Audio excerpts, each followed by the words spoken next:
né? Mas para quem não veio outras vezes, assim, basicamente nossa ideia aqui é, enfim, é falar de ciência, independente de aspas, assim, para quem uma academia e tal. Nós temos de projetos que você pode fazer por você mesmo, assim, e tal, sem necessidade de bancar experimentos da FAPERJ e tal. A gente tem trazido pessoas que trabalham com coisas que, enfim, não custam nada. Em alguns lugares, acho que se sabe na física, talvez seja muito normal ser teórico, assim, mas aqui no sucesso não é. Então, assim, acho que é interessante as pessoas verem que existe esse tipo de coisa para fazer dentro da ciência. E trazer pessoas que tenham ideias de coisas que queiram fazer, que também não custem nada, que custem pouco, e que, enfim, que queiram trazer ideias para simplesmente que não precisa de... A gente tem projetos, a gente tem pitches aqui também, que as pessoas podem trazer um projeto qualquer que parece interessante, que elas querem amelhar gente ou ideias ou colaborações para botar para frente. Assim, tá? A gente tem cerveja, tem amendoim, tem água. Isso é fruto do nosso patrocinador, que é a Entropia Coletiva aqui, plataforma de crowdfunding científico. Não sei se você quer dar 30 segundos de informe sobre... Eu posso falar durante o pedido sobre... Tá, então, bom, pode falar depois igual, assim, então, para dar uma notícia para o nosso informe patrocinador. Hoje a gente tem a presença do pessoal do Espaço Hub FRJ também, o Paulo e Leonardo. Então, se vocês quiserem explicar em 30 segundos ou em 1 minuto, o que é, ou 2 minutos que seja, o que é o espaço, o que é o Hub. Pode ser daqui, o que é que vai? Tá fácil. Gente, Paulo, prazer estar aqui. O Hub é um espaço físico, mas que na verdade eu acho que a pretensão é mais ser um ambiente que possa fomentar a colaboração. A gente, Guilherme não está aqui ainda, vai chegar, é um aluno, fez um trabalho muito legal ele e o grupo dele de mapear iniciativas discentes dos vários coletivos que tem pelo UFRJ, e a ideia a partir daí é isso, ser um hub onde possa oferecer esse ambiente de colaboração e elaboração de projetos, pesquisas, que vier a sair. Basicamente isso. É uma rede. Enfim, a gente tem a intenção de ser um hub aqui, assim, a gente foi mapeado por eles. Então, enfim, só para lembrar que existem hubs maiores dentro da universidade. E um pouquinho da ideia, acho que é talvez falar especialmente no final, é muito tentar ver se a gente pode se juntar para fazer coisas que são úteis. Mas enfim, sem mais delongas, então, acho que a gente pode passar a palestra. Mas primeiro, por exemplo, o Marcelo Ivo Ribeiro, aqui do Instituto de Física da UFRJ, que eu não conheci, eu conheci no Minerva, assim, que eu acho o máximo, por e-mail, mas que vai nos, enfim, vai nos falar do que ele trabalha. De novo, para os físicos, fazer coisas teóricas é meio normal, assim, mas acho que é sempre legal ter gente de fora aqui para a gente ter uma ideia de outras formas de fazer ciência e tal, que a gente não está tão acostumado. Então, Marcelo, obrigado por ter vindo.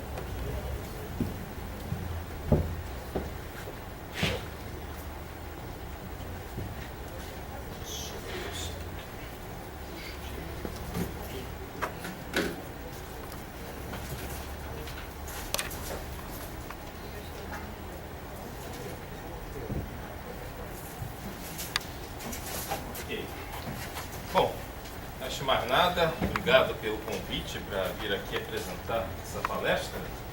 E, curiosamente, né, embora eu esteja aqui na UFRJ há muito tempo, é a primeira vez que eu venho desse lado da ilha fazer uma apresentação, né? Esse é o nosso problema aí daqui da UFRJ, muito fragmentada, né? Então, embora meu ambiente seja do lado de lá, né, do outro lado da ilha, sabe? É realmente uma oportunidade, primeira vez, né? Então eu sou calouro aqui, sabe? Até para encontrar um auditório tive uma certa dificuldade. Mas enfim, eu, como o Olavo, né, comentou, de fazer esse tipo de palestra, digamos assim, teórica, é nosso normal, né? Tá? E eu, no caso, a minha área original não é esse neologismo, né, de economia com física. Eu sou um físico teórico tradicional, né, sabe? Trabalho com relatividade geral, cosmologia, etc. E, por uma série de circunstâncias, acabei chegando nesse assunto aqui.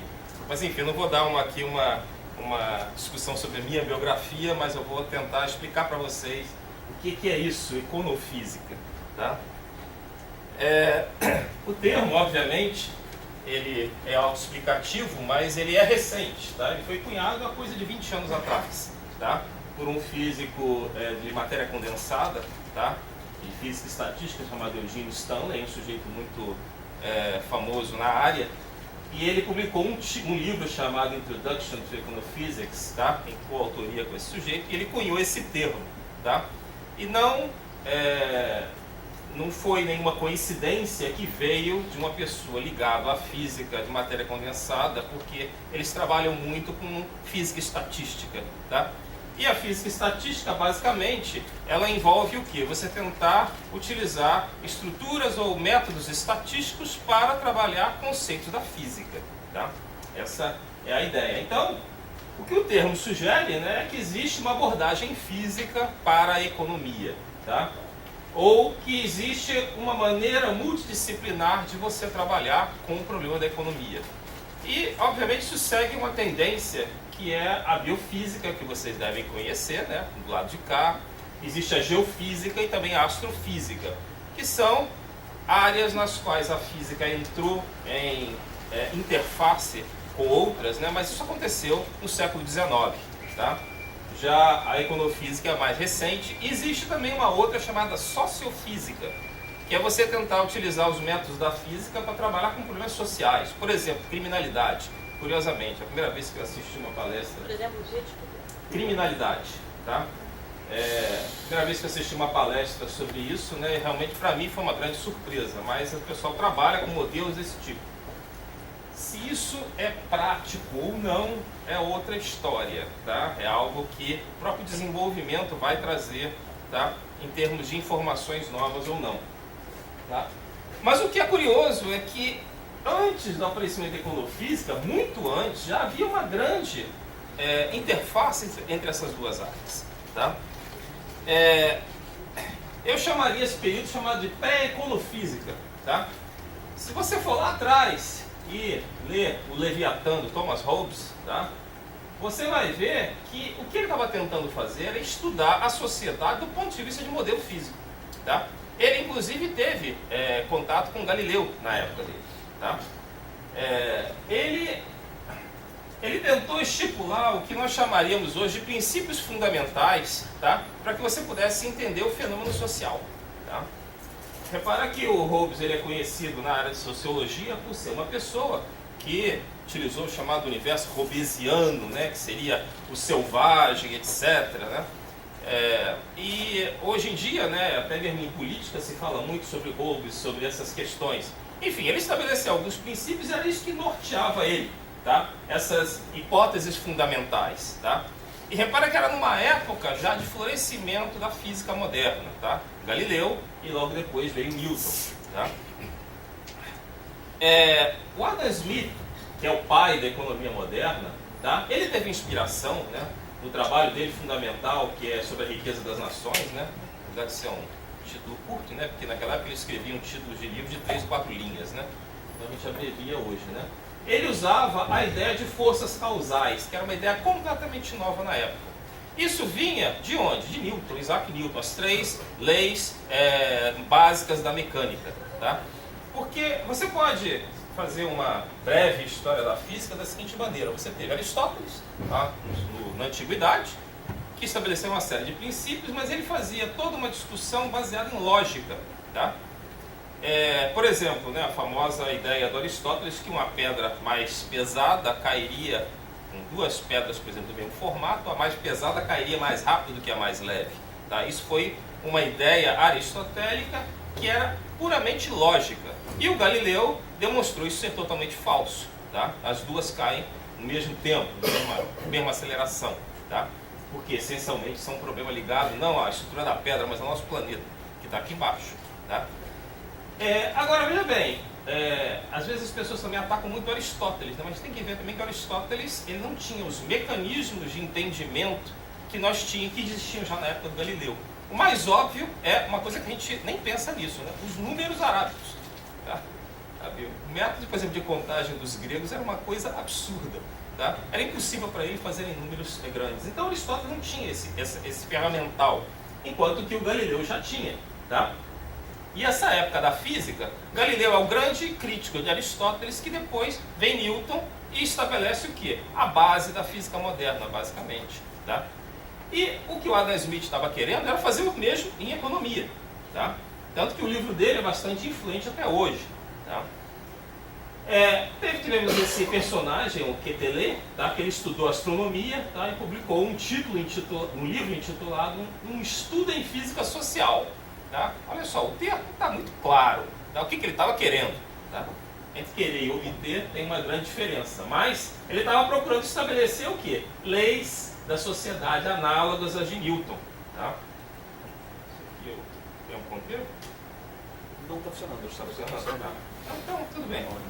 Então a ideia era essa, né? E tivemos depois esses dois sujeitos que os economistas conhecem relativamente bem, Walras e Marshall, tá? Eles já vieram numa outra época, mas essencialmente o que eles tinham era essa ideia, por exemplo, de fazer, entendeu, da física o exemplo para você criar métodos da economia. Por exemplo, o Marshall, por exemplo, foi aluno do Maxwell, que é um dos pais do eletromagnetismo moderno, tá?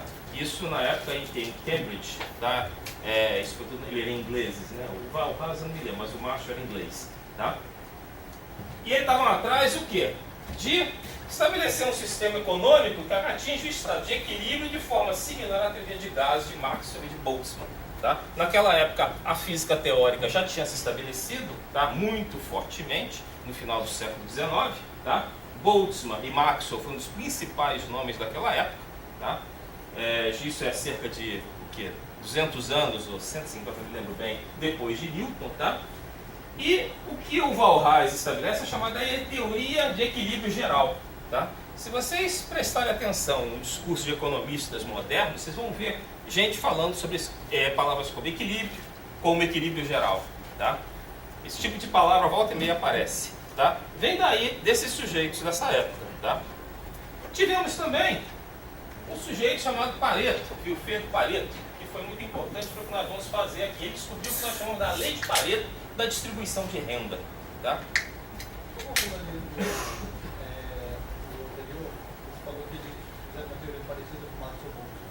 Mas eles fizeram todo aquele ferramental de manipulação, é uma coisa extremamente simplificada, tá? Extremamente simplificada, nem se compara, tá? Pra você ter uma ideia, eu hoje posso dizer o seguinte: a economia moderna, ela está basicamente travada na matemática do início do século XIX, tá? Por exemplo, nem aquilo que foi feito na meados do século XIX, entendeu? E nem se falar do século XX é utilizado, tá?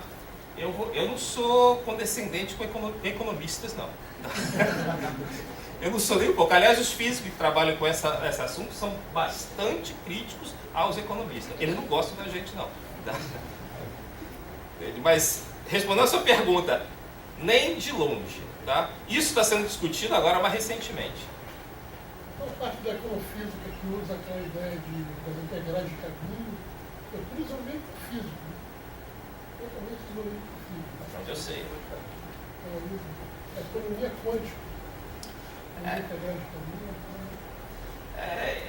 Bom, deixa eu tentar fazer, senão a gente vai... Eu tenho aqui material para falar mais de 1 hora, eu tenho que tentar ser resumido, tá? Eu já falei 10 minutos, tá? Mas enfim, olha só, tivemos aqui o Bachelier. Eu estou querendo dar para vocês uma história, tá? Porque eu não vou entrar em equações aqui, senão vai todo mundo dormir aqui, tá?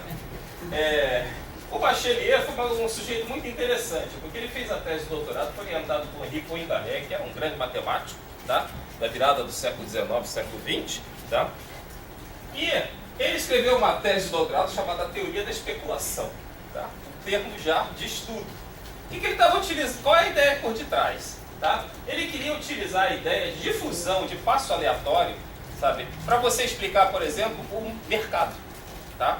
Por exemplo, como é que o índice de um mercado, tipo o Ibovespa, ou então o Nasdaq, como é que ele sobe e desce? Tá? Então ele usou a ideia do passo aleatório. Qual é a ideia do passo aleatório? É a ideia, por exemplo, do sujeito bêbado, né? O sujeito bêbado, ele vai para cá, depois ele vai para lá, você não sabe exatamente para onde ele vai. Tá? Então, aleatoriamente, ele escolhe uma posição ou outra. Tá? E ele utilizou isso baseado na ideia, tá, do chamado movimento browniano, que é dito que foi o Einstein que desenvolveu isso em 1905, mas na realidade o Bachelier desenvolveu 5 anos antes do Einstein, tá? Quando ele trabalhou com a teoria de especulação. Tá? Ele queria explicar a formação de preços no mercado de ações. Ele foi o primeiro sujeito, tá, a usar matemática e física para estudar finanças. Tá? Para vocês terem uma ideia, o trabalho do Bachelier é fundamental. Ele foi só descoberto, só foi dado devido crédito ao trabalho do Bachelier décadas depois, inclusive, que ele morreu. Tá? Por exemplo, os chamados teoremas de não sei quem, Skoll, que ganharam o prêmio Nobel de Economia, baseado no trabalho do Bachelier, tá? Em finanças. Tá? Então você vê que tem uma história aí importante. Tivemos aqui o Benoit Mandelbrot, tive que acrescentar aqui que ele já faleceu, tá? Em 2012, se não me engano. Tá? Ele foi pioneiro em analisar a chamada distribuição de cauda longa, sabe? O que significa cauda longa? Tá? Eu não sei como vocês estão familiarizados com a gaussiana aqui, tá? A distribuição gaussiana, mas repara o seguinte, a distribuição gaussiana é basicamente um formato de probabilidade desse jeito, em que as pontas geram o quê? Uma probabilidade extremamente baixa. Tá? A chamada cauda longa é o contrário, que você vem e desce suavemente, de tal maneira que a probabilidade lá na ponta não é tão pequena assim. Tá? Por que isso é importante? Tá? Isso é importante porque na hora que você vai calcular a probabilidade de um mercado, por exemplo, sofrer um colapso, tá? Mercado de ações colapsar, se você utilizar a gaussiana, você vai dizer que a probabilidade é tipo 10 a menos 45. Tá? Agora, se você usar a cauda longa, você vai dizer que não é bem isso não, vai ser bem mais provável. Isso é bem mais razoável com o que nós observamos de fato do que o que se prevê na teoria. Tá? O Mandelbrot ele começou a trabalhar com isso. E ele mostrou coisas como chamado, eu não vou entrar tanto em detalhes aqui não, tá? Fractalidade e autossingularidade. Esse tipo são características de determinadas estruturas matemáticas que você encontra em finanças e em mercados. Tá? Então isso começou a realmente chamar muito a atenção das pessoas de o que você pode realmente utilizar. Tá? Então, o que é econofísica? Tá? Se eu posso resumir aqui. É uma área interdisciplinar na qual você trabalha com conceitos e as técnicas de análise, que, em geral, você trabalha nos sistemas físicos, tá? Particularmente física e estatística, mas não só, tá? Chamados sistemas não lineares também, para investigar problemas financeiros e econômicos. Tá? Esse tem sido basicamente o foco. É uma área muito recente, muito nova. Tá? Como eu disse, né, o termo só foi cunhado em 95, tá? Mas embora exista já uma tradição de físicos trabalhando nisso, já desde o início do século passado, tá? De maneira às vezes muito esporádica e muito isolada. Tá? Ela usa, como eu disse, muito a física estatística para entender o possível equilíbrio, eu coloquei a palavra equilíbrio aqui entre aspas, né? Tá? As chamadas funções de distribuição relacionadas a variações de ações, tá? De mercado, etc. E você estuda muito isso, o problema da distribuição de renda, tá? Que é justamente o problema do qual eu particularmente trabalho. Tá? Falência de empresa, taxa de falência de empresa, tá? É outro assunto importante, por exemplo. Nós sabemos, por exemplo, que a taxa de falência de empresa, ela é isso aí é um dado empírico, tá? A gente não tem uma teoria exatamente para explicar por isso não, mas ela é, por exemplo, uma lei de potência, que ela cai conforme a lei de potência, tá? Aliás, esse negócio de lei de potência virou um tópico bastante generalista, né? As pessoas descobriram lei de potência nas coisas mais variadas. Por exemplo, as crateras da Lua, o tamanho delas e o número de crateras obedecem à lei de potência. Tá? A taxa de mortalidade de pessoas, de soldados numa guerra, obedece a uma lei de potência. Tá? A taxa de encontros sexuais, entendido por número de pessoas, obedece a uma lei de potência. Qual é a relação entre tudo isso? É um mistério. Tá? Coisas completamente diversas obedecem a isso. Tá? Bom, e os economistas? Tá? Alguns desses assuntos já eram tratados pelos economistas, mas recebem uma nova ênfase dada pelos físicos. Tá? E a grande disputa, eu não diria nem disputa aí, entendeu? Porque a crítica que tem sido feita à teoria econômica é de que esse negócio de equilíbrio, entendeu? Ó, eu acho muito curioso quando vem economista, eu já vi, lembro daquele Armínio Fraga, uma vez chegou na televisão e começou a comparar a economia com uma feira, sabe? Não, porque numa feira, se você tem muita gente comprando tomate, o tomate sobe de preço, mas se você tiver, entendeu? Muita gente procurando tomate, então o preço cai. Uma economia, um país como o Brasil, então, por exemplo, a União Europeia, comparar com uma feira, sabe? esse cara está querendo me convencer do quê? Sabe? Por que ele acredita nisso? Tá? O fato é o seguinte, que história é essa de equilíbrio? Tá? O que a gente vê é um sistema que está o tempo todo para lá e para cá, sabe? Andando de uma maneira que não é óbvia qual o caminho que ele está seguindo. Tá? Ele está flutuando em diversas maneiras. Eu posso mostrar, posso ficar aqui horas falando para você, dando evidências empíricas disso. Tá? Que os físicos e os economistas já detectaram. Tá? Então, isso obviamente gera uma polêmica grande. Tá? Principalmente com os chamados economistas neoclássicos, que a gente chama, que é o economista tradicional que a gente tem aí, né? E eles têm sido, isso aqui é um aspecto muito importante, eles têm sido, os economistas, fortemente influenciados por matemáticos. Só que matemático não é físico, tá? Isso os físicos têm muita clareza. Física não é matemática, tá? E não dá para você. Matemático serve para provar teorema, entendeu? Eles provaram o teorema, ótimo, tá? Agora, o que a gente faz com aquilo? Tem alguma utilidade? Entendeu? Esse é o trabalho do físico. Física é uma ciência empírica, tá? É fundamentalmente, vocês vão lá, tem física teórica, aquelas teorias malucas. É verdade, tem aquelas teorias altamente convolutas em termos de matemática, eu sou um deles, trabalhei com equações enormes, mas aquilo tudo tem forte embasamento empírico. Sabe? Ninguém hoje trabalha com a teoria da relatividade de Einstein porque acha que o Einstein era maravilhoso. Aliás, ele cometeu vários erros. Ele trabalha com a teoria dele porque ela foi fundamental, foi verificada astronomicamente, tá? Para surpresa de muitos. Ninguém acreditava naquele negócio, até que o pessoal viu aquilo. Tá? Então não é assim não é na base do porque é uma matemática a gente vai em frente. Não. Sabe? O matemático não vê isso influenciou demais os economistas. Se você pega às vezes um artigo de economista dessa Economic Review, gente, aquilo ali, na minha opinião, é maluquice, sabe? Estou dizendo que são todos, não, sabe? Mas virou um negócio, entendeu? Que parece que é a matemática pela matemática, entendeu? Onde é que está a conexão disso com o mundo real, tá? É uma visão muito axiomática que a gente chama, tá? Já terminou meu tempo? Não, primeiro você tem 6 minutos. 6 minutos, tá? Na hora que você tiver, levanta a luz vermelha, porque sabe como é que é, né? Eu começo a falar, quem sabe a gente vai embora, tá? Eu dou aqui, por exemplo, muito esse chamado axioma das paralelas de Euclides, tá? Porque o Euclides achava que duas retas paralelas jamais se encontrariam, né? Sabe? Isso é a base da geometria tradicional, né? No entanto, por exemplo, uma das grandes contribuições do Einstein foi mostrar que nosso universo não funciona com essa geometria, tá? Ou seja, duas retas paralelas podem se encontrar, de fato. Isso você pode ver, por exemplo, se você olhar no planeta, por exemplo. Pensa, por exemplo, no planeta Terra. Pega dois meridianos que saem do Equador, que são paralelos, vão se encontrar onde? No polo. Tá? No polo. Se eles se encontram no polo, eles são paralelos, eles se encontram ali. Ou seja, você tem uma outra forma de você geometrizar o mundo. Tá? E se você trabalha só com axioma, você perde a noção do que está acontecendo. Tá?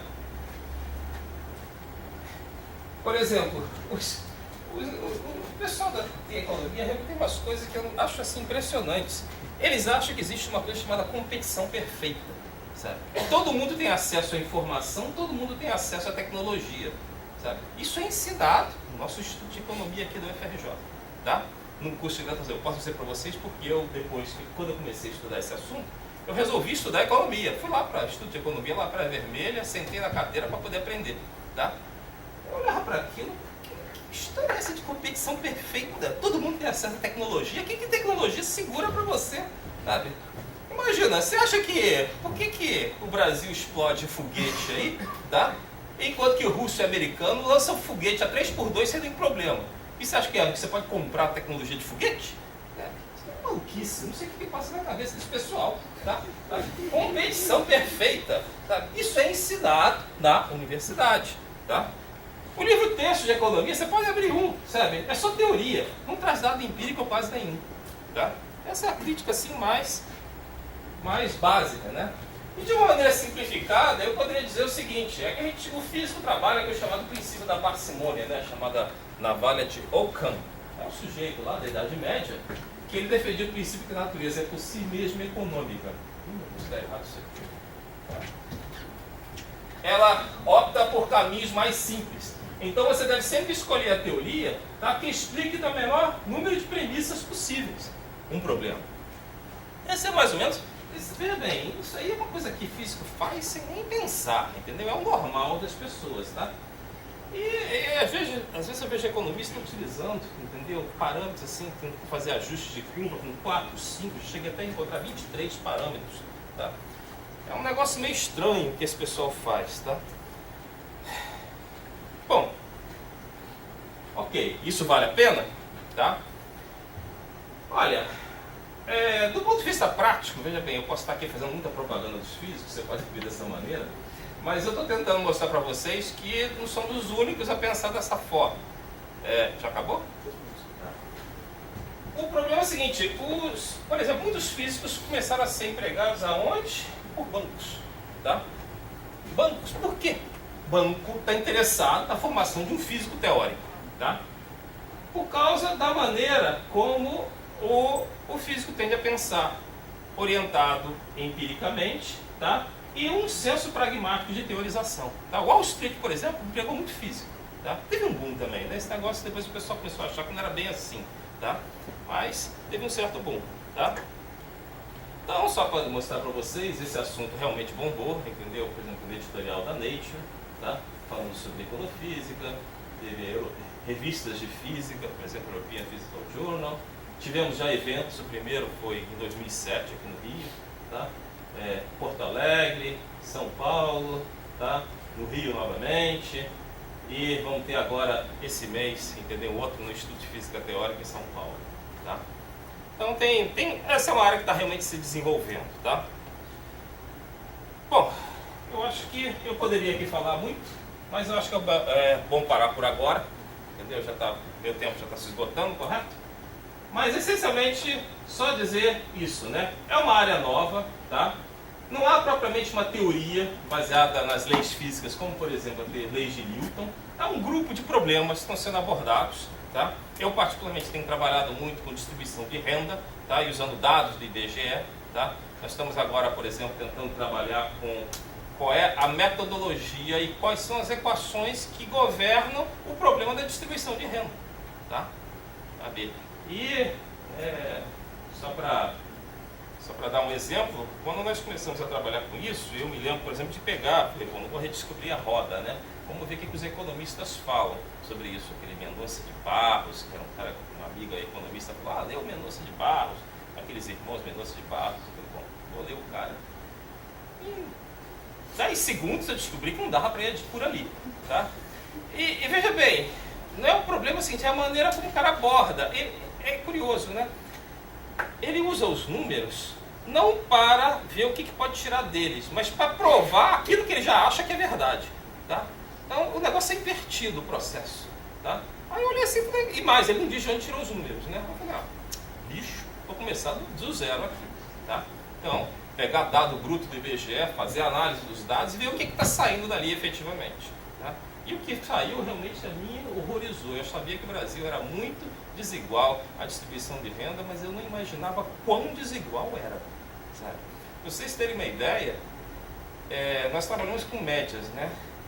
Mais ou menos o seguinte, se não me engano, 99% da população brasileira, 99%, não ganha o equivalente a R$300 por pessoa, tá? É menos do que isso.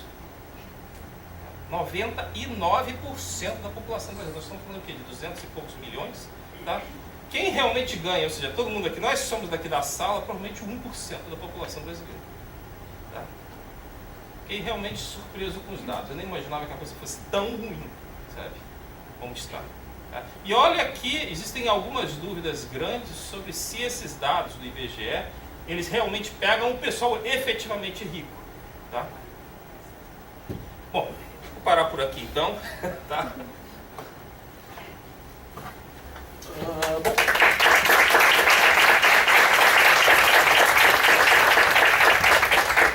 Obrigado, Marcelo. Poxa, a gente vai seguir nosso dinheiro aqui e tal, então a Patrícia vai, enfim, na verdade é um pouquinho uma sessão temática, assim. Mas vai seguir nosso dinheiro, seguir no assunto dados disponíveis, existentes e o que a gente pode fazer com eles. Eu acho que isso é legal, assim.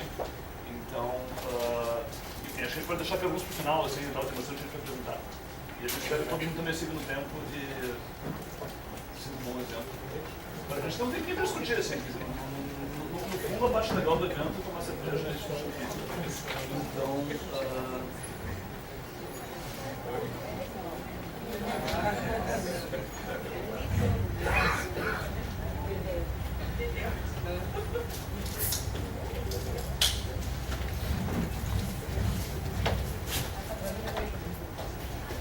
Pessoal, boa tarde. Ele falou de econofísica, eu vou falar então de econobiologia um pouco nessa.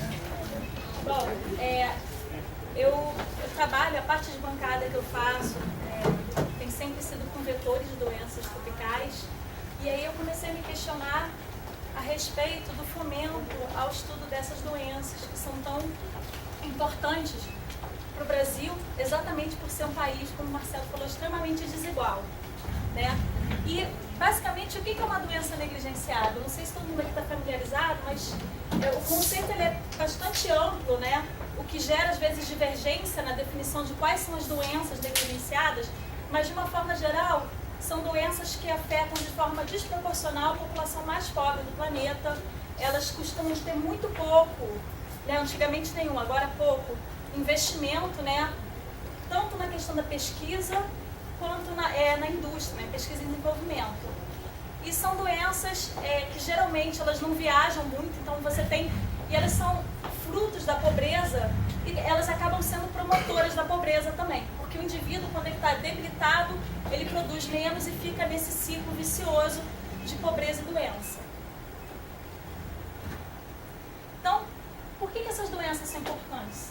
Eu não sei se vocês têm ideia, mas atualmente, né, elas afetam cerca de 1,4 bilhões de pessoas no mundo, são infectadas por pelo menos uma doença tropical negligenciada. E a co-infecção é bastante comum, tá? E 3 bilhões de pessoas estão no momento em risco de infecção por uma doença tropical negligenciada. O que eu quero dizer com isso? Que 1/6 da população mundial está doente, está infectado por uma doença dessa, e os outros 2/6 estão sob risco. Então nós estamos falando de doenças que afetam metade da população mundial ou podem afetar potencialmente. O problema é que essas doenças, elas historicamente, se a gente olhar, tem registro de várias delas em papiros egípcios, etc. Só que com o desenvolvimento da economia e da saúde, elas acabaram ficando restritas a populações muito pobres, né? Portanto, como essas pessoas mais pobres, elas não têm voz, né? E voz importante para demandar políticas públicas, né? Elas ficaram restritas a bolsões de pobreza, como nós temos, por exemplo, na África e na América Latina, né? E por quê? Né? Isso é importante, estudar essas doenças. Se a gente olhar, matam 500 mil pessoas ao ano. Isso parece pouco quando se olha o quanto as 3 grandes doenças para a OMS, como malária, AIDS e tuberculose, matam. E aí essa história de mata, não mata, ou seja, é importante só o que mata? Não. Então, o que acontece? Essas doenças, elas eram estudadas, né? Aqui tem algumas delas, na verdade hoje em dia são 17 doenças definidas pela OMS e 13 delas estão no Brasil, sendo que 8 são endêmicas, né? Essas doenças, quando elas eram tratadas isoladamente, né? Uma vez que são doenças clinicamente diversas, né? Algumas são causadas por protozoários, outras por eumintos, outras por vírus, clinicamente elas são diversas. O que elas têm em comum? Afetarem pessoas muito pobres e terem historicamente baixa visibilidade. Então, em 2005, a OMS criou um departamento de controle de doenças tropicais negligenciadas. E agora essas doenças são vistas como um conjunto. Por que se fez isso? Para trazer visibilidade a elas frente a outras doenças que são tão faladas e têm tanta importância para a saúde pública. Chega a ser, o termo, né, doenças tropicais negligenciadas, ele chega a ser uma provocação. Essas aqui são as 3 grandes e essas aqui são as negligenciadas, né? Se a gente olha a distribuição delas no mundo, a gente pode ver que elas também, né, majoritariamente restritas à área tropical e que o Brasil, né, ele possui mais de 7 doenças tropicais negligenciadas, né? Na América Latina, embora o país seja o Brasil seja um país que prosperou economicamente, quando comparado aos outros, em termos de saúde, a gente está muito mal, né? Talvez fruto dessa imensa desigualdade também. Se a gente olha, né, nos estados do Brasil, essas aqui são as nossas 8 doenças tropicais negligenciadas que são endêmicas. A gente pode ver que é a mesma história, né? Que vários estados têm 7 ou mais dessas doenças acontecendo.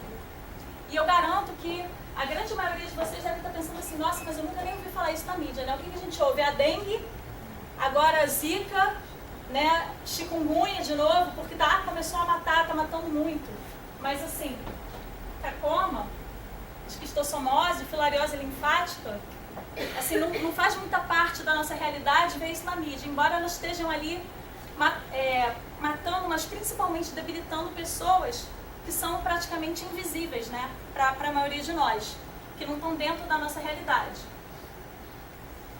E o problema dessas doenças, como eu falei, é que elas tinham pouca atenção porque elas matam pouco em relação a AIDS, malária e tuberculose. No entanto, elas são extremamente debilitantes.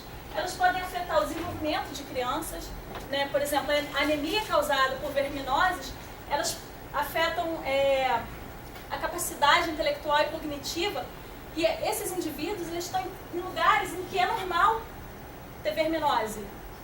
Se sentir cansado, né? se sentir com pouca disposição, como era o caso mesmo que o Monteiro Lobato chamava tanta atenção do Jeca Tatu, né? Mas o Jeca Tatu é preguiçoso, ele não quer trabalhar, o Jeca Tatu está sempre amuado, né? Não é preguiça. Essas pessoas são anêmicas, elas estão fracas, né? E essas crianças, para ir para a escola, o que vai acontecer? O bichinho está lá amuado. Como é que você vai aprender? Né? Se boa parte do que você está dando para aquela criança, que muitas vezes é pouco, né, em termos nutricionais, está indo a maior parte disso para alimentar o zoológico, né? Os vermes, por exemplo, que eles têm. Tá? E efeitos em mulheres grávidas, né, complicações durante a gestação e parto são consequências de várias dessas infecções. E efeitos em todos. Por exemplo, a gente está lidando aqui com doenças que causam cegueira, por exemplo, ou estigma social, como tem a elefantise, né? Ou leishmaniose cutânea. Só que isso não faz parte do nosso dia a dia, o que a gente vê na mídia. Só vê assim, tal doença está matando muito, né? Agora está matando menos. A questão não é mata ou não mata, a questão é que essas doenças elas também debilitam as pessoas.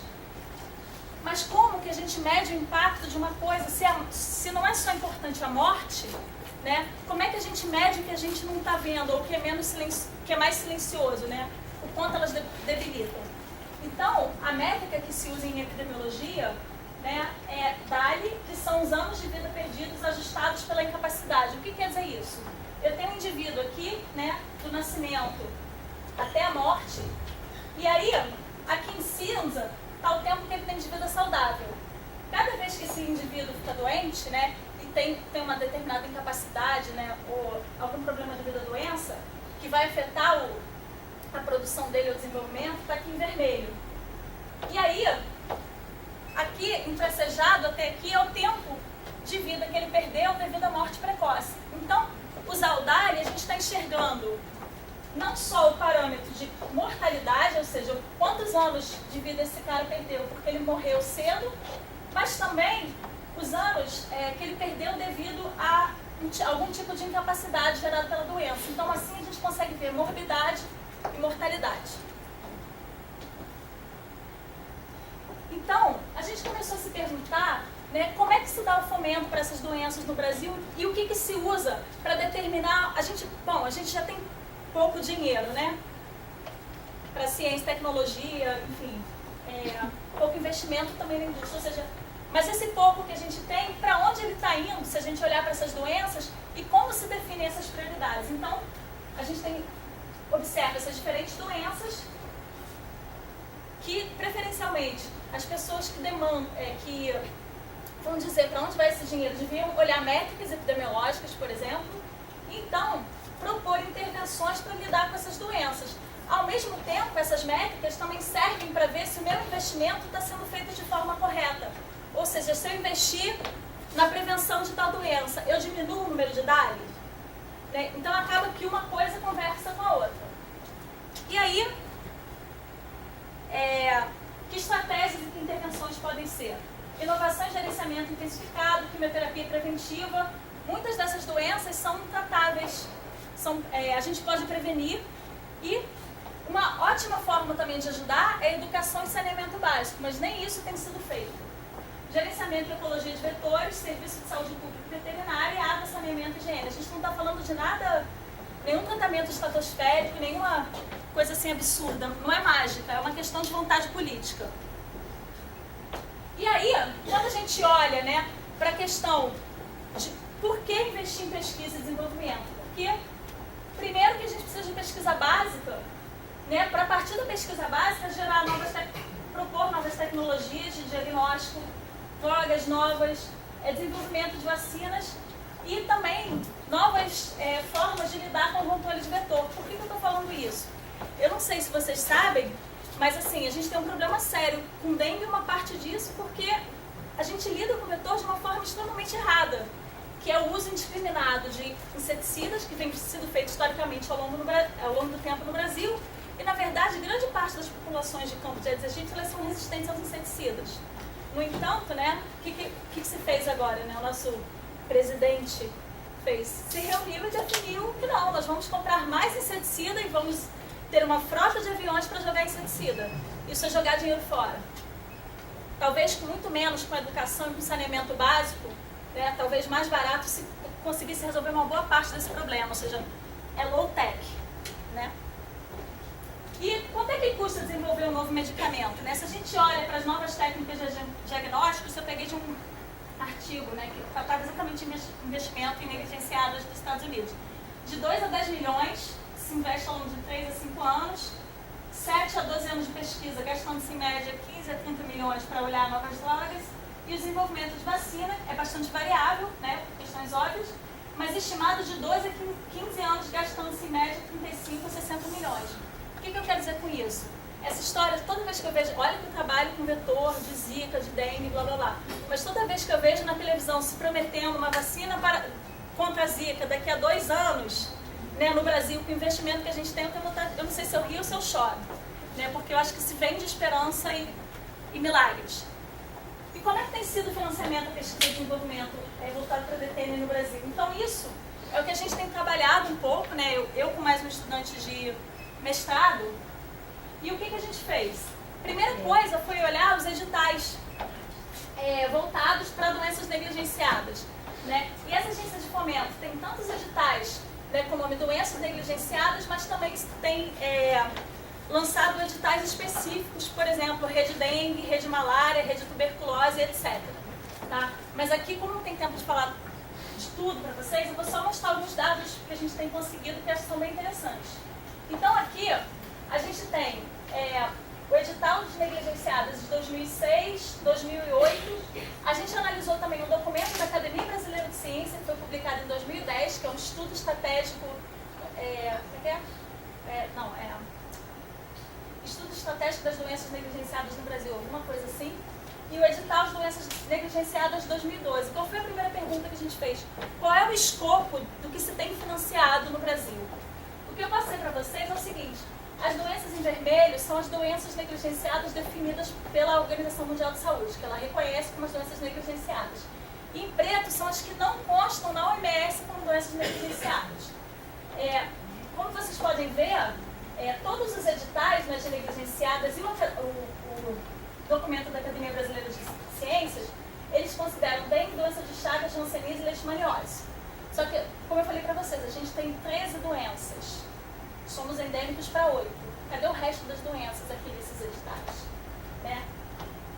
É muito limitado. No entanto, esses editais incluem malária e tuberculose, que são consideradas pela OMS como duas das 3 grandes.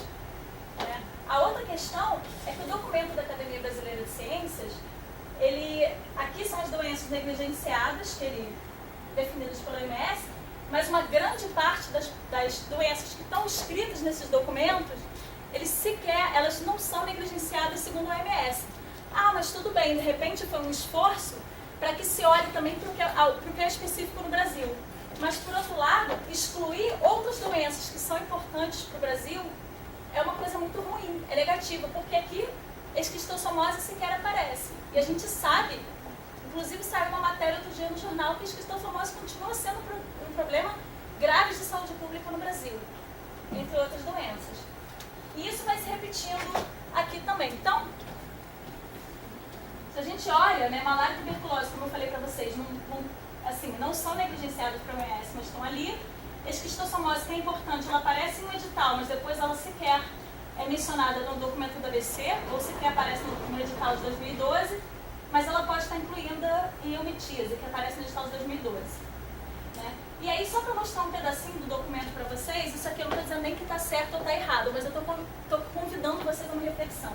Né? Esse documento, ele tem uma frase que me chamou muita atenção de uma forma ruim. Né? Alguns vão dizer que eu sou muito radical, mas é o seguinte: o estudo que prefaciamos é de valia indiscutível para modelar um programa de governo no campo da saúde pública. Depois ele diz que isso aqui é uma leitura indispensável nos gabinetes.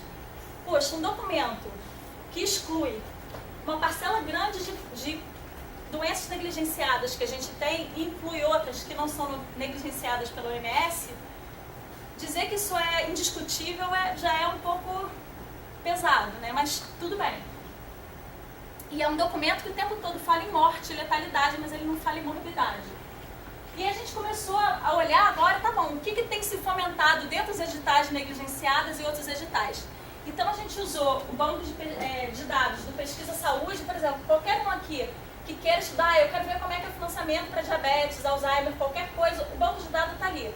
Você puxa ele todo numa planilha Excel, tem mais de 5.000 projetos e vocês podem buscar por palavra-chave.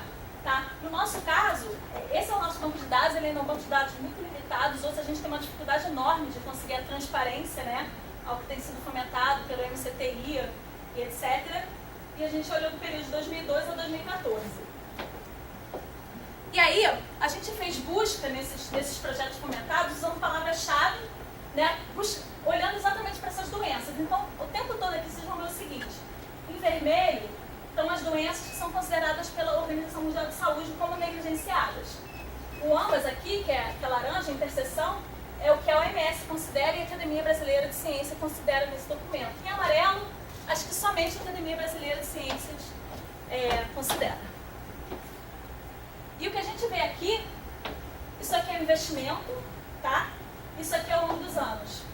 Salta aos olhos, né? O documento veio só em 2010, mas na verdade ele está meio que sacramentando uma política que tem sido feita no Brasil, que é a seguinte: importa o que a ABC, o que os cientistas reconheceram como importante, né? Porque o fomento aqui para somente o que a ABC reconhece e ambas, ou seja, isso aqui é o grupo todo da ABC, é infinitamente maior do que para as doenças como a esquistossomose, que são tão importantes para o Brasil, mas que são ignoradas nesse tipo de documento nos editais.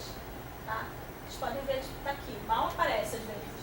Tive que dar um zoom aqui para vocês terem noção de quanto se fomenta para essas doenças que são consideradas somente pela OMS.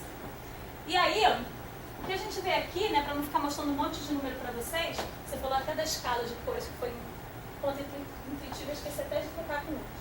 Mas é o seguinte: em vermelho de 0, 50 mil reais, depois 50 mil a 500 mil, amarelo 500 mil a 2 milhões, 2 milhões a 6 milhões, e em verde aqui maior que 6 milhões. Aqui é o MS, ambas e ABC. De cara, a gente já consegue ver aqui, não precisa nem saber de número, mas esqueçam as cores. Que essas doenças aqui, que somente a OMS considera e o Brasil ignorou, né, em editais e documentos da ABC, elas são muito mal fomentadas. Tanto em frequência quanto em valor. Tá? Uma exceção a isso é a esquistossomose, que está aqui embaixo, que tem tido uma frequência grande de fomento, né, quando comparada às outras, mas em montantes pequenos. E aí a gente vê também que algumas exceções do grupo ambas, como tracoma, raiva e filariose linfática, também tem conseguido pouco fomento, em termos de frequência também e valor. No entanto, esses anos aqui, 2006, 2008 e 2010, a gente pode ver que nos anos em que o governo liberou, né, dinheiro para essas editais negligenciadas, não houve um aumento no espectro, ou seja, eles realmente continuaram ignorando, né, as demais doenças, Mas o efeito disso aqui, pelo menos, bom, é que aumentou, nesses anos aqui, o montante de investimento no estudo dessas doenças, né, olhando para os projetos. Então, o que a gente vê, basicamente, é que esses documentos que delineiam quais são as DTNs influenciam as tomadas de decisão. Isso tem que ser olhado, estudado, eu acho que, novamente, com mais calma, né, olhando para parâmetros epidemiológicos. E esses documentos, é óbvio, eles vão influenciar definições sobre investimentos de P&D na área. E eles favorecem a discrepância. 5 minutos. Então tá bom. Será que o fomento e o foco da pesquisa no Brasil estão aliados às reais necessidades e demandas? A gente pode falar assim, de repente a gente está investindo pouco numa doença porque o impacto dela, né, em DALI, é baixo. Então a gente vai priorizar o que tem um impacto maior. Será que é isso? Então a gente começa a coletar dados epidemiológicos. Alguém, até tirar aqui assim, para vocês, dessas doenças negligenciadas que vocês já ouviram falar, alguém consegue chutar qual é a mais grave no Brasil que tem um impacto? Qual a opinião de vocês? Hã? Impacto em quem deles? Impacto deles. Temias? Hã? Tênia. Faz lá. Mas assim, intuitivamente, pelo que vocês ouvem falar na mídia, dengue deve ser um horror, né? Assim, em termos de impacto, ou até malária, né? Que a OMS não considera. Mas basicamente, isso aqui é o seguinte, aqui tem doença, carga global em DALIs, América Latina e o percentual da América Latina em relação ao mundo, e aqui no Brasil o impacto em DALIs e o percentual da carga da doença do Brasil em relação à América Latina. O nosso pior problema em termos de impacto ainda é a doença de Chagas. A gente não está falando de uma doença reemergente ou de uma doença recente, né? A gente tem, a América Latina tem quase 100% dos casos, tá? E o Brasil contribui com quase 51% da carga para a doença de Chagas. Não sai na mídia. Segundo maior impacto, geomintise. Gente, a gente está falando de doença, isso aqui é verminose.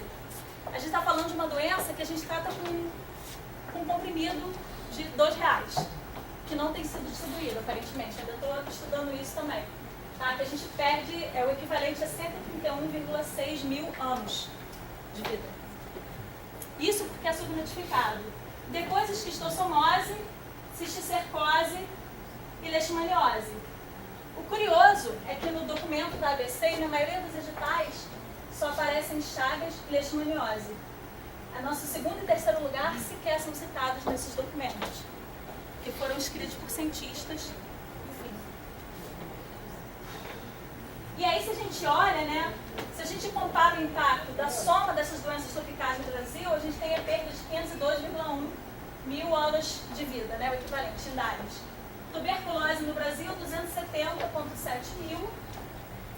AIDS, 993. E a própria malária, 15,1 mil. Ou seja, essas doenças, a gente não fica ouvindo falar na mídia, mas elas têm um impacto enorme para a saúde do nosso país. Agora, como é que eu correlaciono o investimento com o impacto epidemiológico? Se a gente olha aqui está em DALI, né, o mesmo esquema de cor aqui para vocês. Então, o que a gente pode ver, basicamente,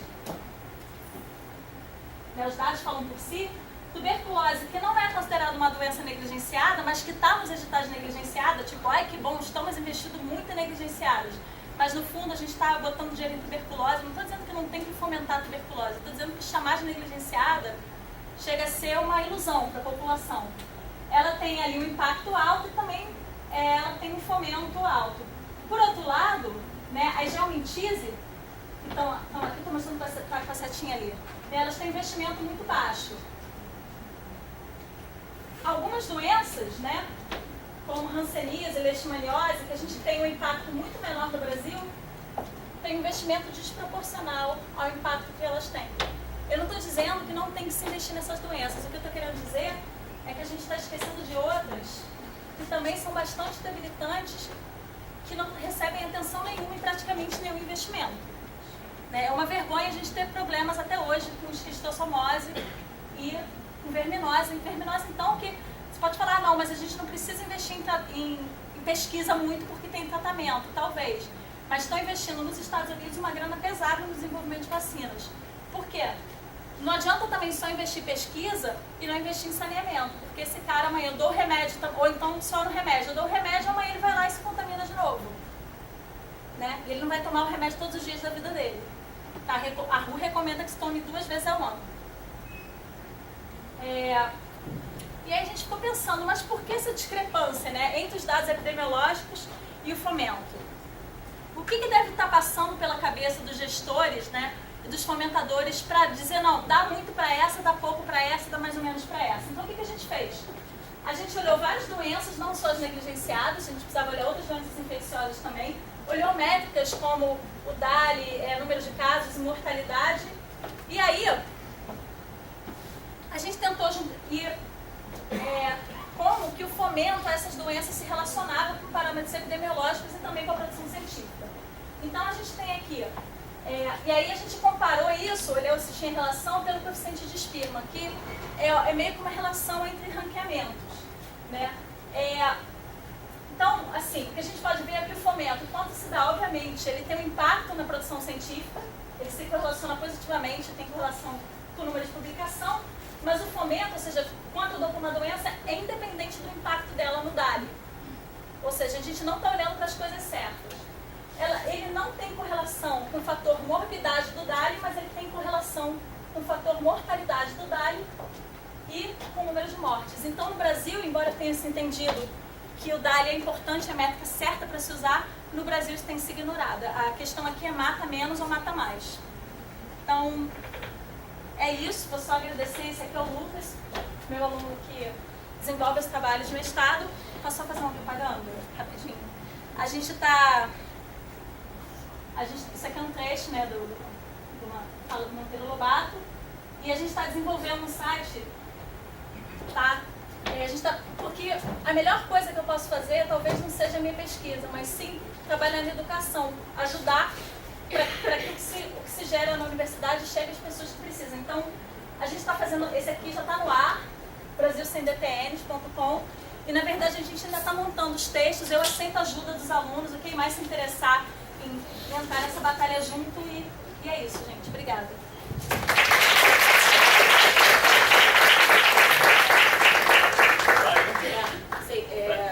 Você fica mais 5 ou vai lá? Você mesmo já. Eu fico mais. Mais 5 minutos. A gente ainda tem uma parte na pra frente. você estar presente ainda. Eu queria falar depois, antes, porque o meu não tem barco, não tem cerveja, mas começa aí a falar. É que depois de você tudo vai ser... Tá fazendo uma propaganda que... Tá, gente, agora a gente tem 2 pitches rápidos aqui e tal. De novo, a ideia do pitch é você trazer uma ideia que você tem, você acha legal, que você gostaria de contar com a galera aqui para ajudar a desenvolver, seja pesquisa, seja, enfim, em princípio pesquisa. Mas da parte um pouquinho off, também não é completamente no budget, mas eu achei que era tão legal que você podia entrar. Eles patrocinam a gente também, não pode. Tem tempo determinado. Então, 5 minutos. Tá, 5 minutos. Pessoal, eu sou a Patrícia, eu faço doutorado no programa de Ciências Morfológicas aqui no UFRJ, em colaboração com o IDOR, do Botafogo, e faço parte também da Entropia Coletiva, que é uma plataforma de crowdfunding de ciência, né, meios alternativos de financiamento de ciência, que também traz cerveja para vocês aí a cada edição. Então, beleza, essa proposta que eu vou apresentar, na verdade, é uma ideia de um evento, de uma coisa interativa, não é só minha. A ideia surgiu e está sendo desenvolvida em colaboração. O Aurélio é professor da Bioquímica, o Olavo vocês já conhecem, e o Leonardo está aqui, do Parque Tecnológico, e também veio o pessoal da Agência de Inovação. Acho que o Guilherme não chegou ainda também, né? Mas vamos lá. Então, assim, o que vem se falando muito do No Budget Science, o que eu venho com a minha inquietude, assim, desde que eu entrei na ciência, algo que eu compartilho com o Olavo, é pensando sempre em novas formas de se produzir ciência. Essa ciência... Eu não sei se provavelmente todos vocês aqui em algum momento já se pensaram, caramba, é isso mesmo, é assim que se produz conhecimento, só dentro da academia, a questão do fomento muito restrito, a ideia hierárquica, né? Você tem que ser um mega pesquisador para conseguir colocar a sua ideia em prática. Então a gente vem pensando em outras formas de se fazer ciência, que é a proposta do No Budget, de colocar as coisas para acontecer. Você tem pessoas criativas, ideias boas. Vamos fazer então grupos com mais autonomia e criar conhecimento. Assim, a ideia de você ser mais autônomo, que é uma proposta também da entropia coletiva, né? De você conseguir perpassar a academia, assim, sair um pouco desse meio para produzir conhecimento de uma maneira mais autônoma. E nesse meio assim, de parcerias e produção de conhecimento criativo, vem sempre aquela coisa, como você encontra as pessoas certas para fazer o seu projeto, as parcerias que realmente vão contribuir para o seu projeto. Essa é sempre a grande dificuldade. Você tem uma ideia incrível, mas falta alguém de programação, falta alguém de física, enfim, falta alguém que realmente vá somar o time e fazer a ideia acontecer. E geralmente você conhece pessoas, se vocês pensarem nos seus maiores colaboradores de hoje, sejam mega acadêmicos ou mais da área levar para a vida, geralmente você conhece as pessoas em eventos. Eventos, sejam eles congressos, seja uma social, seja tomando uma cerveja, na época que tinha o China ali, que todo mundo ia tomar cerveja no China, fomentar encontros, né? Então a ideia do Ciência à Deriva, uma odisseia náutica científica, começou de uma maneira super despretensiosa, assim, eu e Aurélio, por acaso nós ficamos juntos, estávamos na URCA, a gente estava conversando assim, como certas pessoas deveriam se conhecer para que coisas acontecessem. E, caramba, por que não no barco, né? Porque, pô, um ambiente super agradável, super descolado, assim, e em um lugar nenhum, seria em lugar nenhum. Você está no meio do oceano, então você não está pertencendo a nenhuma instituição nesse momento, totalmente autônomo. Então veio essa ideia, caramba, muito maneiro. Mas sabe o que seria mais maneiro ainda? Se o barco fosse buscar as pessoas no fundão e saísse de lá com música, cerveja, todo mundo interagindo. Então veio a ideia do realmente Ciência à Deriva do trajeto Fundão-URCA.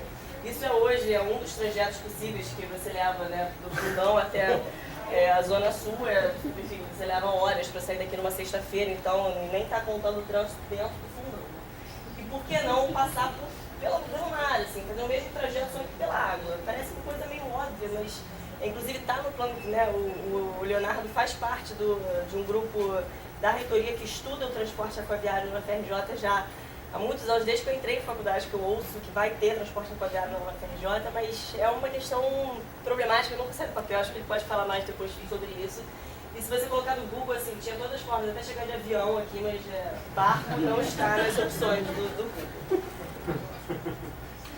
E assim, para quem tem dúvida se tem como chegar aqui de barco ou não, a primeira odisseia já aconteceu, eu não sei quem aqui estava presente na demolição da Perna Seca em 2010. Eu fui nesse evento, o Aurélio em 2010 organizou uma festa para assistir a demolição. O barco saiu da URCA, fui na madrugada, ancorou no ângulo perfeito para ver. Isso aqui é um vídeo da Mônica, também do Química que fez. Então assim, nós já viemos de barco para o fundão e retornamos em uma social, isso já aconteceu em 2010. E desde então não nos reunimos novamente a bordo para nada. Bem, agora qual o plano? Olhando, então, assim, a parceria com o parque, né, com o pessoal, foi também de uma maneira super assim, espontânea. A gente achou, eu e o Aurélio procurando lá no GPS, a gente achou um cais dentro da FRJ. Falei, caramba, tem um cais então aqui dentro.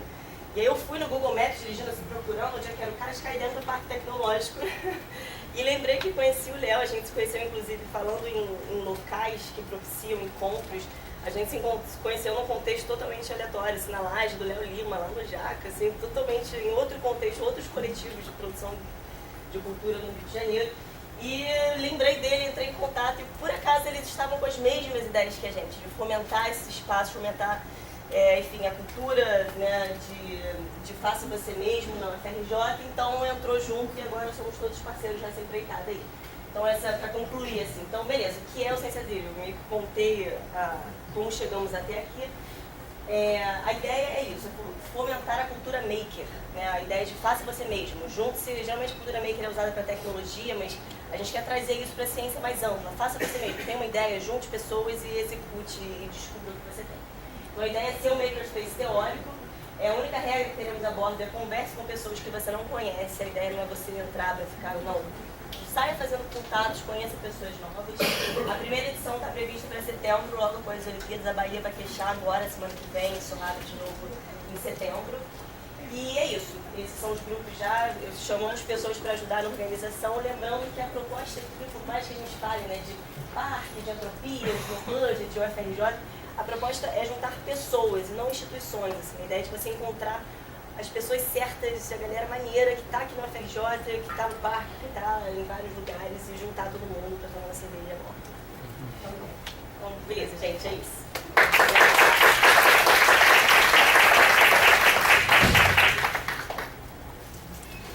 E o Leonardo é esse de barco aqui, se quisesse conhecer. Isso aí, galera. você poder ficar aí depois da discussão, acho que não faz no fim aqui. Fim do bate-papo. Enfim, cara, a parte, na verdade, introduziu boa parte da minha... Alguém pode contar meu tempo aí, tá? Mas da minha ideia, quer dizer, você falou em cultura maker, que é um termo da tecnologia, assim, e tal. A galera do business usa empreendedorismo, assim, e tal. Eu sempre tive um preconceito, assim, porque na verdade empreendedorismo parecia uma coisa meio business, sabe? Gente engravatada, assim, e tal, meio metida no fundo. Mas assim, no fundo, cara, o que a gente gostaria de fomentar aqui é empreendedorismo acadêmico, assim, sabe? Não espere ser orientador, não espere a pós-graduação. Cara, se tem coisas que você pode fazer você mesmo.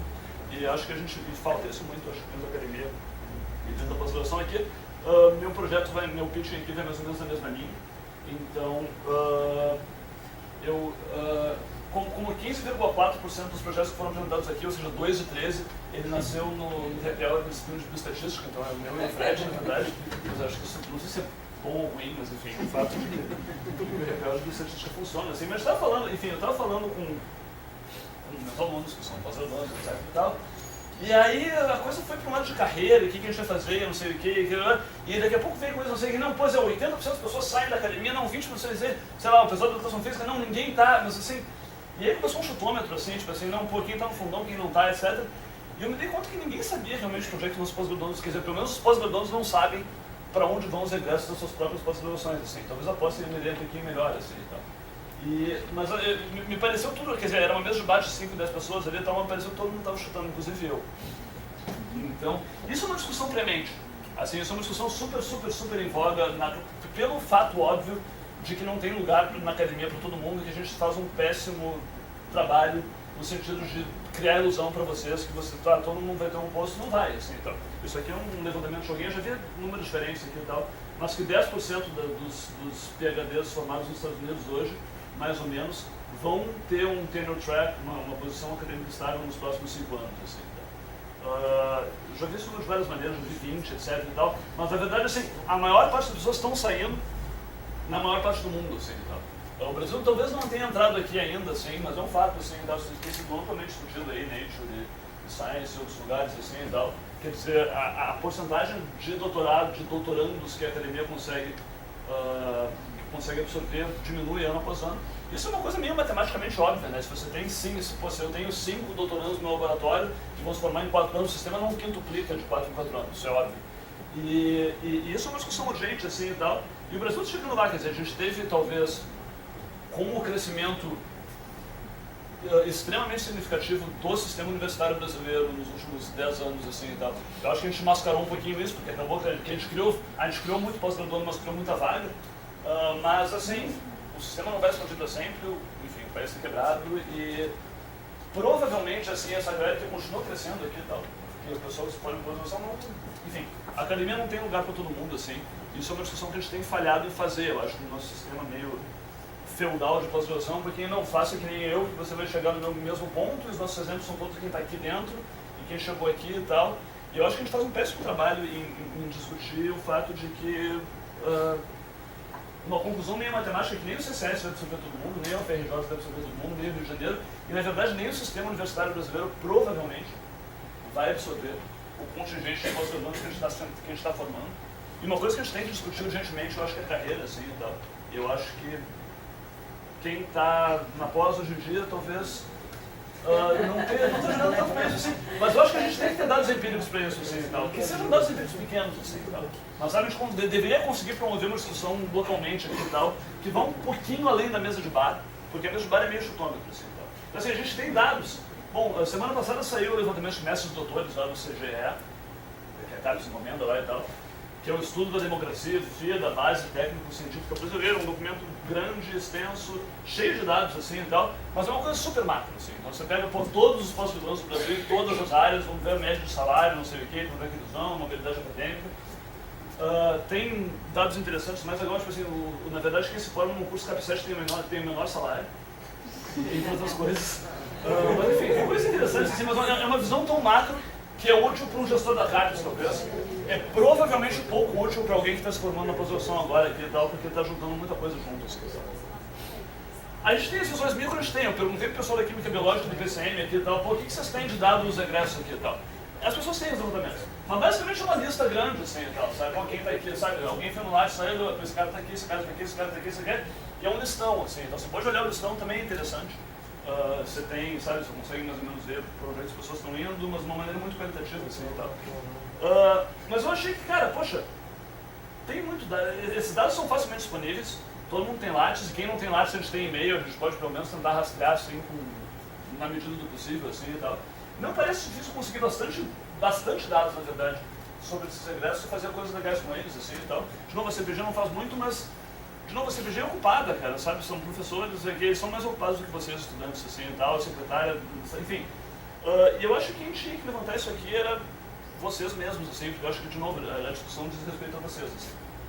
Então, o que dá pra fazer? Cara, dá pra fazer N coisas aqui e tal. Então, você pode pegar, de novo, via Lattes ou via contato direto aqui e tal. A gente pode pegar destinos pós-doutorandos depois de tantos anos, quem ficou dentro e fora da academia, dentro e fora da FRJ, dentro e fora do Rio, dentro e fora do Brasil, quem tem uma posição acadêmica estável, quem não tem, tempo médio para chegar até uma posição acadêmica. A gente pode ver se isso está variando ao longo do tempo. Você falou 7 minutos aí. Eu dei 5 e pouco. Mas a gente pode ver se isso está mudando ao longo do tempo, eu acho que é interessante. Quer dizer, poxa, será que para quem se formou há 15 anos atrás você conseguiu uma posição mais rápida do que agora? Possivelmente sim. Isso é fácil de fazer. E se você quiser pirar bastante, assim, claro, você tem todos os riscos do overfitting aqui e tal, de ter muitos dados aqui, mas você pode até modelar aqui, se você quiser um determinado desfecho, ter uma posição acadêmica versus não ter. Eu não sei se isso aqui tem seu objetivo, mas se é o seu objetivo, sei lá, estar dentro do Rio de Janeiro ou não, ou o que você quiser, ou sair do Brasil ou não, o que se correlaciona? Quer dizer, a gente pode pegar número de artigos sobre doutorado, durante o doutorado, tem no Lattes, índice H do orientador, tem no Lattes, número de orientador, tudo tem no Lattes, assim. Então, assim, cara, dá pra brincar bastante com esses dados aqui e tal. De novo, você tem que cuidar pra não bloquear demais e criar correlações aleatórias. Mas eu acho que parece um exercício muito divertido, assim, de fazer assim, poxa, o que vale a pena, onde é que eu quero chegar, para onde é que eu posso ir. E é fácil, assim, e tal. Você pode ver se, se as tendências são parecidas entre uma pós e outra no CCS. Você pode até ir para os cursos de graduação também, tipo, vamos tentar rastrear os regressos da biomedicina, da biofísica aqui e tal. E isso está tudo assim, pô, tá ao alcance do computador, assim, então, é uma coisa que, sabe, dá para juntar meia dúzia e fazer. E mais do que isso, talvez, de tudo, quer dizer, por que a gente não traz essas pessoas para falar com a gente? Quer dizer, especialmente quem saiu da academia, assim, quem saiu da pós-graduação da bioquímica e abriu um restaurante, ou, sabe, ou, sei lá, ou está na indústria, ou foi para os Estados Unidos, ou... Vamos trazer as pessoas para falar e conversar, assim, eu acho que a gente tem que falar sobre carreira, eu acho que a gente falha nisso, e eu acho que isso é... Mas organizar isso é tarefa de vocês, assim, eu estou vendo para isso, sabe? Então, assim, eu acho que quem deveria se mexer para fazer isso são os interessados, não sou eu. E os interessados, acho que quem está na pós. E, então, assim, eu acho que não pediu fácil, assim, quer dizer, juntando meia dúzia de alunos para pós-graduação, assim, tem representantes suficientes para fazer isso, ou se alguém quiser encabeçar, com 6 pessoas você consegue levantar esses dados em 2 tardes. Acho que além de fornecer informação que me parece importante para quem está se formando aqui, para a gente também organizar uma pós. É interessante como projeto acadêmico, até para aprender a lidar com volumes grandes de dados, sabe, dados multidimensionais, como é que eu analiso isso aqui e tal. E para gerar produção acadêmica, se estivesse aqui em minha dúzia de produção de CCS, eu acho que, sabe, isso aqui é legal de relatar e tal, como fazer um gráfico bonitinho, botar no Brazilian Journal ou nos anais acadêmicos, sei lá, enfim. Acho que localmente é uma coisa interessante. E de novo, cara, eu estou aí para ajudar, para planejar um banco de dados que pareça razoável, analisar os dados, escrever. Eu estou aqui, eu só não posso levantar esses dados todos porque eu sou uma pessoa só. Mas, de novo, eu acho que tem gente interessada nisso, assim, e tal, e se alguém quiser se juntar e nuclear para fazer isso, eu acho que é uma oportunidade de aprendizado interessante e de estimular um debate que não tem sido feito. Então, a minha proposta é essa. Qualquer coisa, entre em contato.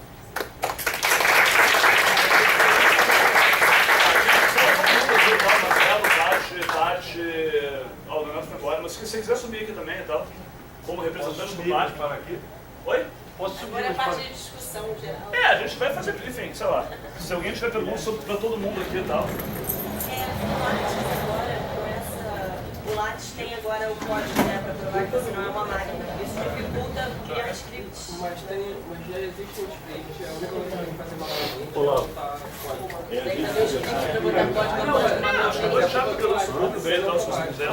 Eu posso falar com o Guilherme. O Guilherme, Geralmente, Não, porque eu faço parte.